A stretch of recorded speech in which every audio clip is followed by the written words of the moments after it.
Iceland's Blue Lagoon is one of the most popular attractions in Europe. The warm silica waters attract over 700,000 visitors each year. However, it's incredibly pricey, and recent volcano eruptions close to the site have caused it to close to visitors. But don't worry, there are so many Blue Lagoon alternatives in and around Reykjavik.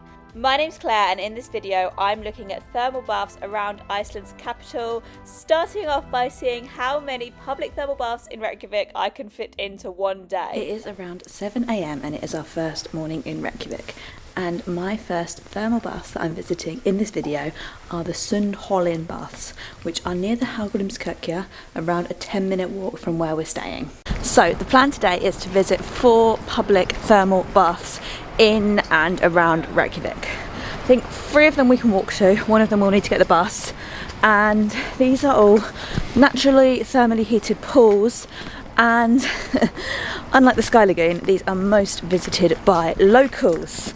They do have some tourists visiting, especially in the peak seasons, but they're very popular with locals. I mean, locals don't really go to the Blue Lagoon or even the Sky Lagoon. Now, all of the bathhouses that I am going to today all come under the Reykjavik City card. So if you have a 24-hour, 48-hour or 72-hour Reykjavik City card, you can get free access to all of these bathhouses. But it's worth noting that the Reykjavik City card doesn't get you access to the Sky Lagoon or the Blue Lagoon or anything like that. So I've arrived at my first bathhouse. This is Sunholn, which is just behind me. You can see the steam rising up from it.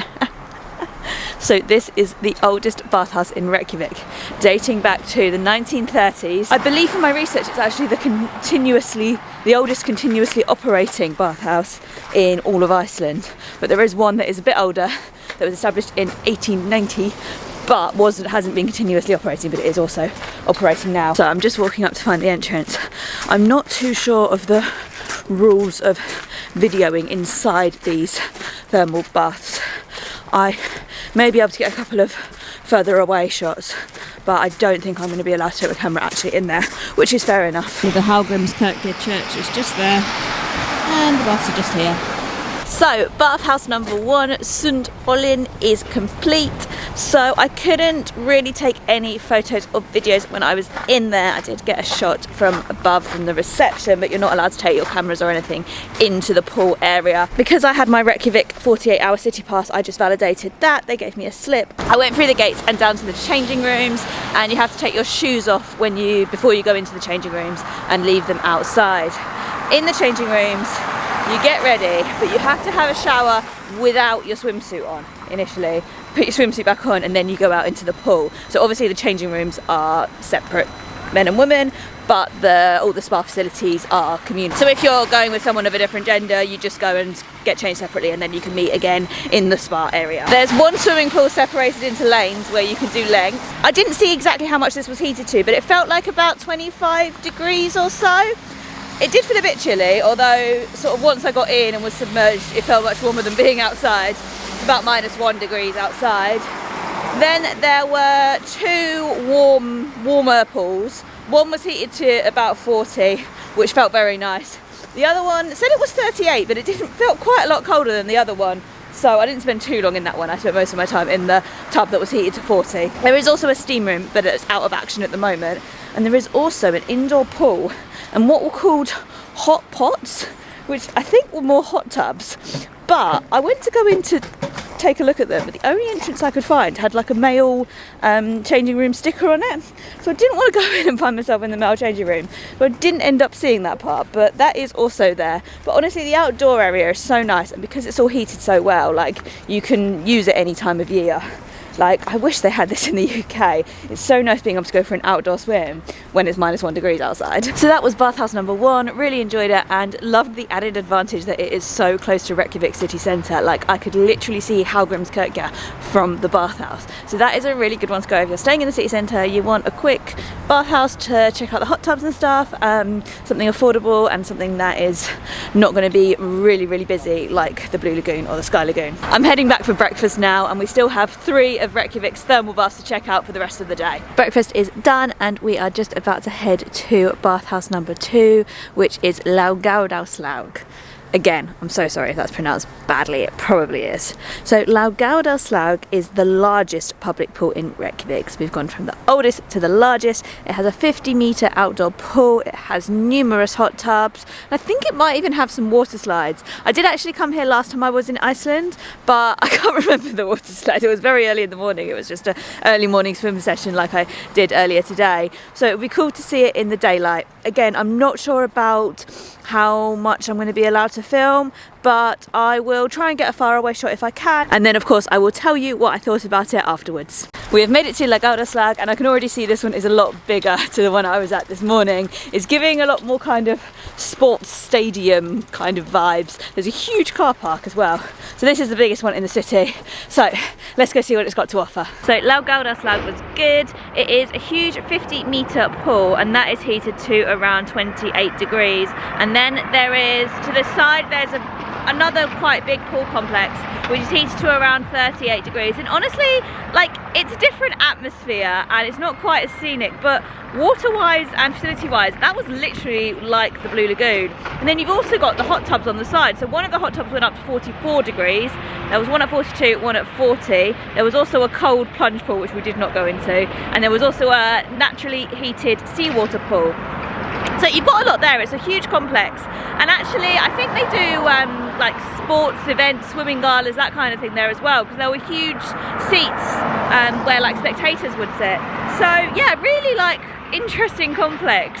It's like a water park almost, or like a big outdoor swimming pool that you'd expect somewhere a lot more tropical, but because all the water is warm you can have it even though it's very cold in Iceland, especially in the winter. Now we are heading to Avios, which is the only one that we have to get a bus to. So this is a bit further out the city. I think it would have been about an hour and 40 minutes walk, or it's like a 20-minute bus. We're using the Reykjavik city card to get into all of the thermal baths today, and we can actually use this to get on the buses around Reykjavik as well. So I'm not quite sure how it all works. I presume I just show this ticket and show that it's validated for the moment, and hopefully that should get us on the buses. Hello, we have city pass. It's okay, thank you.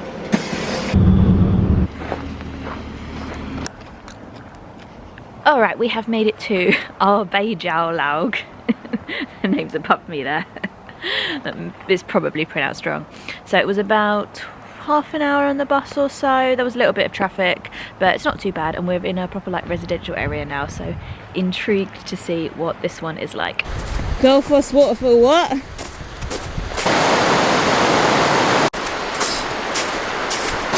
Nice.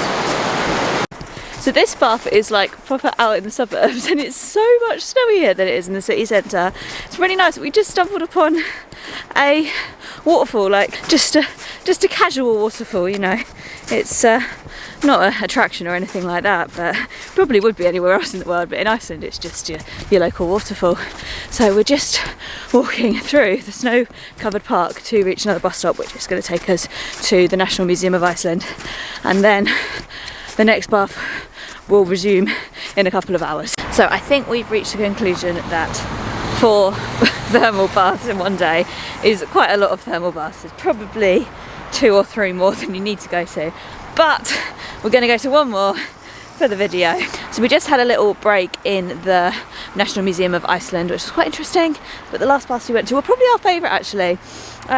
Sort of obviously out of the city, they're in a suburb, but it felt a lot more Icelandic than like anywhere that would be to in Iceland really, because obviously everything is so touristy.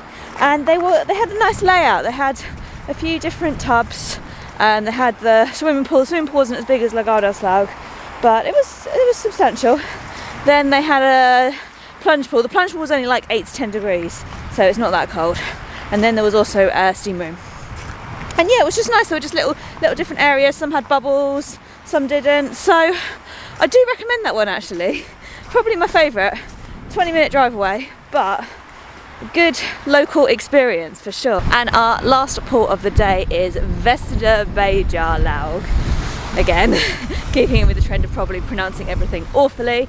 And this one is back in the Reykjavik city centre, not too well, it's about a 15-minute walk from the National Museum, so we are just walking there now, but it's also fairly close to sort of the docks, like the flyover Iceland kind of area, so fairly central. So the plan is to go there, and then I think we walked past a restaurant last night called Ramen Momo, and ramen and momos are two of our favourite foods, so I think we might go there for dinner. Alright, and we've made it to Vesturbæjarlaug. I'm really struggling with these Icelandic names. Online it just says it's a small and friendly neighbourhood pool, and with hot tubs and a heated outdoor swimming pool and the like, so let's go check it out. 4 out of 4 spas in one day complete. So that last one was another kind of more neighbourhood vibes kind of one, and because it was sort of after the time when people had finished work and kids had finished school, it was quite busy. Another like smaller pool, but then the sort of the hot tub areas, and then the smaller hot tubs which they call hot pots as well, and steam rooms too. So after, like, I don't think that everyone needs to go to 4 in one day, but they all have a bit of a distinct character, so I guess it just depends on what exactly you're after. I'll do a proper analysis of all 4 of them and review them all a little bit more once we are back in the hotel room in the warm. But right now we are out seeking ramen and momos, 2 very non-traditional Icelandic foods, but the place we're going to was apparently the first ramen restaurant in Iceland, so that's got to count for something, right? It is a little bit later. I am back at the hotel, and I just wanted to do a quick summary of all of the bathhouses in Reykjavik. So I think that the thermal baths in Reykjavik are excellent. They're so cheap. They're about £6 or so to go into this thermal bath. You can spend as long as you want there. You can use the hot pools, you can go for a swim, you can go in the hot pots, which are the even hotter hot pools. You can go to the sauna, steam room if they have them, and yeah, all of that is only £6, which is like less than €8 or $8. When that is compared to the price of the Blue Lagoon or the Sky Lagoon, like, the savings are astronomical. It's not the same experience, like, it's more like leisure centre vibes than like high-end spa vibes, but you still get the thermal waters, you still get all the benefits from the thermal waters, and you get a cool local experience as well. So I wouldn't advise against going to the Blue Lagoon or the Sky Lagoon. You'll see our trip to the Sky Lagoon in a moment, but I would definitely recommend adding one of these baths into your Reykjavik itinerary just to see the contrast, to experience something a bit more local. So we visited all of the baths with our Reykjavik city card, which included free entry into all of these places, but as I mentioned, you can pay for them pay as you go, and yeah, it's like £6, $8, €8, that kind of price. It's not much at all. You can pay with your card, that's not a problem. And like everywhere in Iceland, everyone speaks excellent English. But actually, interestingly, I did have a few people approach me and talk to me in Icelandic in a couple of these bathhouses, I guess because they're so less touristy, and that does not happen at all if you're in the touristy areas of Reykjavik or elsewhere in Iceland. So I guess the last thing to talk about with these bathhouses is etiquette. So there is quite a strict etiquette procedure that you have to follow. The first thing is absolutely no photos or videos, which is why I don't have any of my own photos or videos in this video. You have to leave your phone, your cameras in your bag, and I think this is largely because, I'm going to go into this in a second, but there's a lot of nudity in the changing rooms, and I think it's just to like lessen any chance of anything happening there. So yeah, in the changing rooms you are expected to shower completely naked with no swimming costume, and this is so you're completely clean, and then you put your swimming costume on, and this is very much the done thing. It's very much the etiquette. In Laugardalslag there's actually someone checking that you do that, so yeah, you've got to just kind of embrace it. It was absolutely fine. It's just one of those things.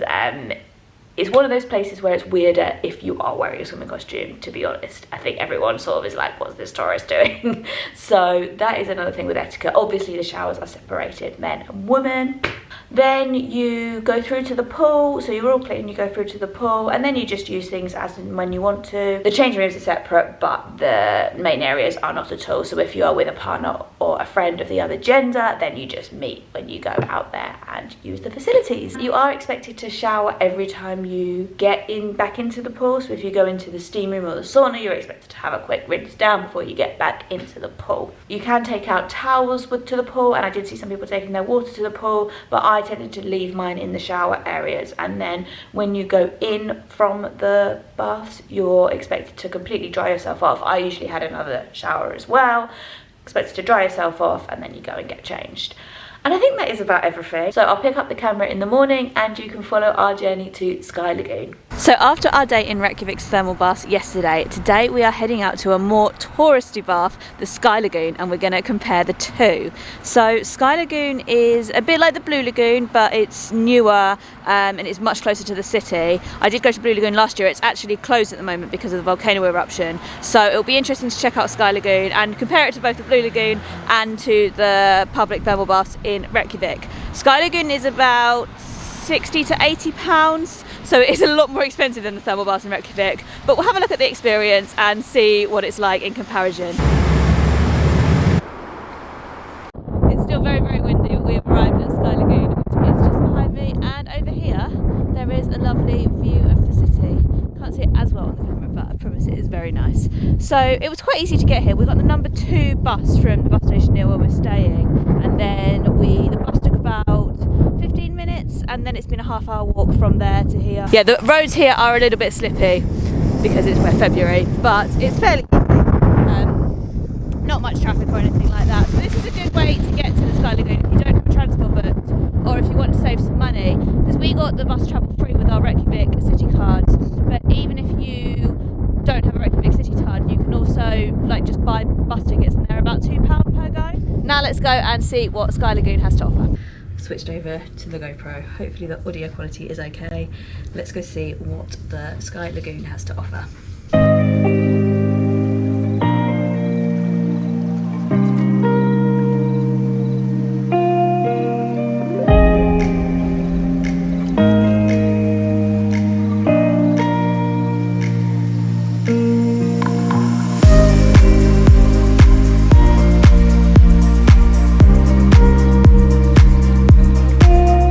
So the Sky Lagoon is famous for its 7-step ritual, and I think you go into this little cabin here and then you go through the 7 steps. We're just about to go find out what they are.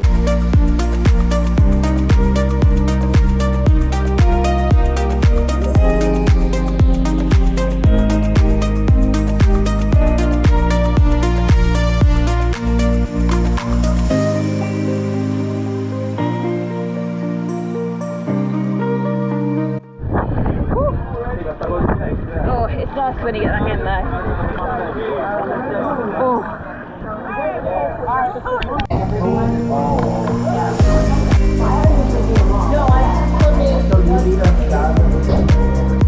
Well, you can't change that.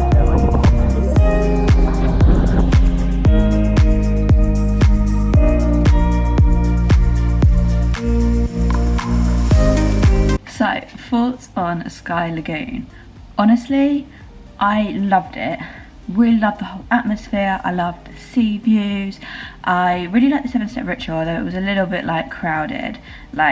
It's a cool ritual, but when there's a lot of people there, it's not quite as relaxing. But it was a cool concept and a cool add-on. There's a bar there. Drinks are £10 to £12 per drink, so you are paying quite a bit for that. But just the whole atmosphere was really, really luxurious. The changing rooms were really nice. And just the whole experience, it was just a lot more spa-like, I guess, whereas the thermal pools in Reykjavik are a lot more kind of leisure centre vibes, but they do offer the same thing. So it's still thermal spa waters. You're going to get the same benefits at the Sky Lagoon as you are in the thermal baths in Reykjavik, so it just depends if you want this whole spa experience. If you're really on a budget, you're looking to just save as much money as possible, go to the thermal baths in Reykjavik. They're a local experience, they're really cheap, and you will still have a good time there. But if you do want something a little bit extra special, then Sky Lagoon was really nice. And I did actually prefer Sky Lagoon to Blue Lagoon. Blue Lagoon is just so much further away, unless you're doing it to or from the airport. It's really far.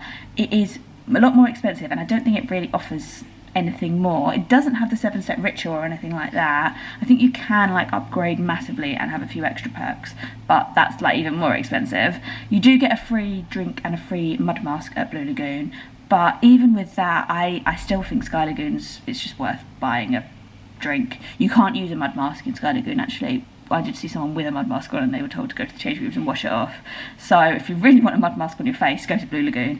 But otherwise, Sky Lagoon, for me, is much better. Yeah, I do think Sky Lagoon is worth going to, but it's definitely also worth going to some of the public baths in Reykjavik and seeing what you prefer.